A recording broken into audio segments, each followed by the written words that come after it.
Guys, andito tayo sa prutasan kasi New Year bukas. Ito nagre-ready na ako ng mga prutas ko. More than 13 piraso ito, Sharo.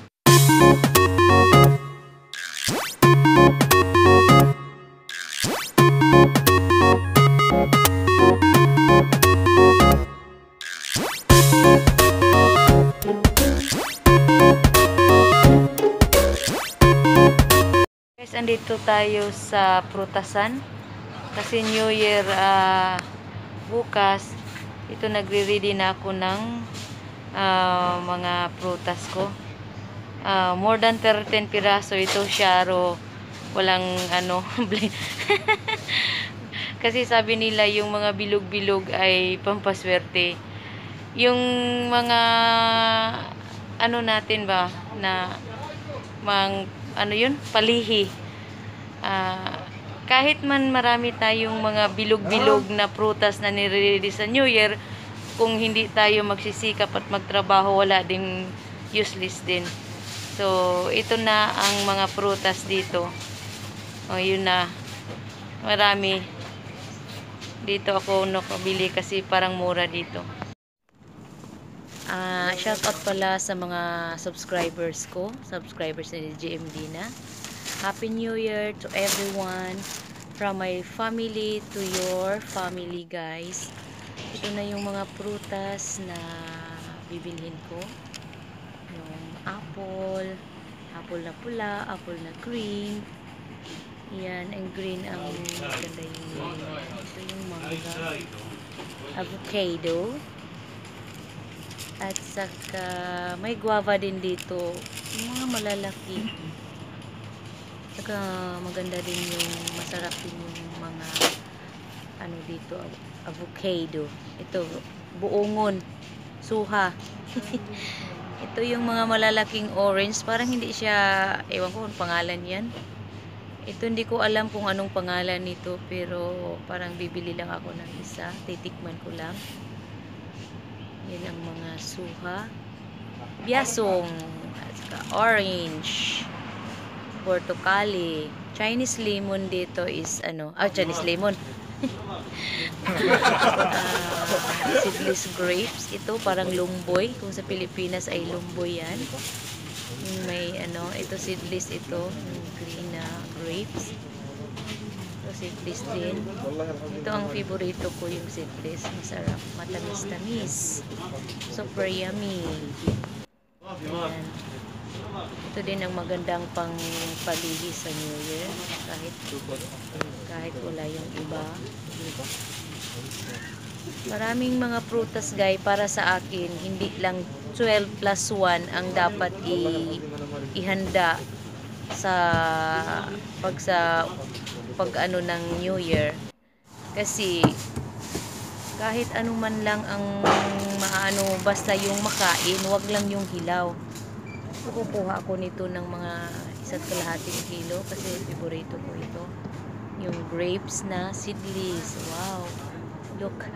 Super yummy. Ano pa siya. Ito. At saka mayroon ding ibang klaseng grapes. Kiwi. Guava. Itong tinatawag nila na pomegranate, green apple. Tapos yan pag may pears, may yellow na pears.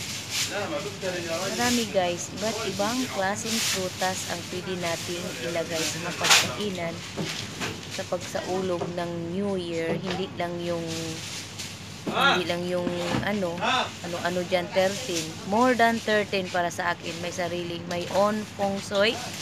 Ay magdidisplay ako ng maraming prutas na makakain. Yung makakain.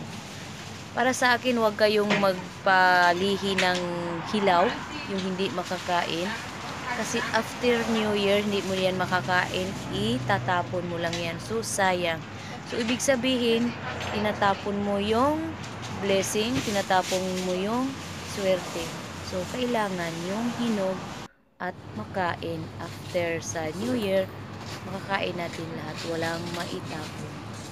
So, yun lang ang sa akin na ito may saging from Philippines Del Monte.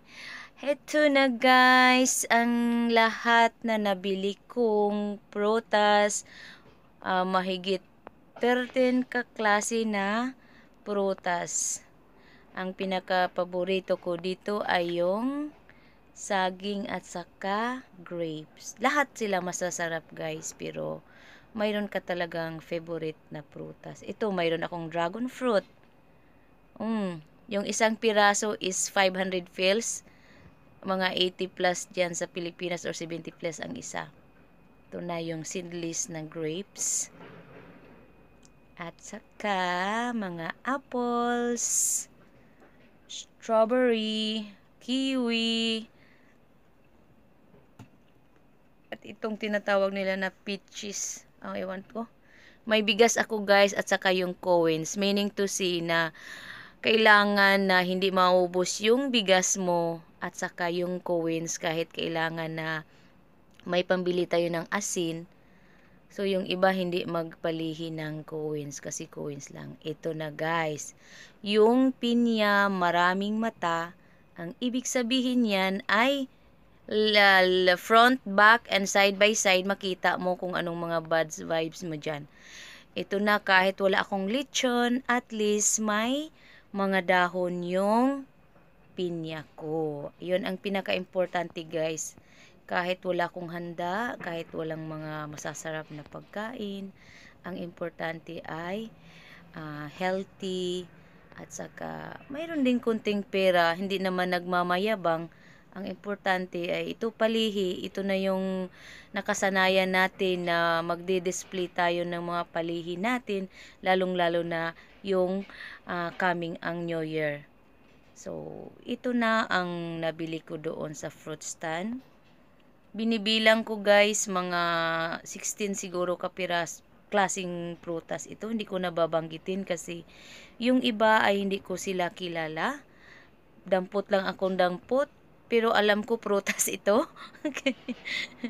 Nagtatanong ako doon, sinasagot ako ng Arabic. Hindi ko din naintindihan. Walang problema, basta ito prutas guys. Mga bilog-bilog. At saka may iba din hindi bilog. Ito may guava ako, ang bango-bango. Ito na, itong yellow parang peaches siguro ata yan. If I'm not wrong. May mangga, may Chinese melon. At saka iba't ibang klase ng ito na orange-orange yan, may kaka. Tinatawag nila na kaka, masarap din yun. Yan na guys, ang pinaka-importante natin sa buhay natin ay magsisikap lang tayo.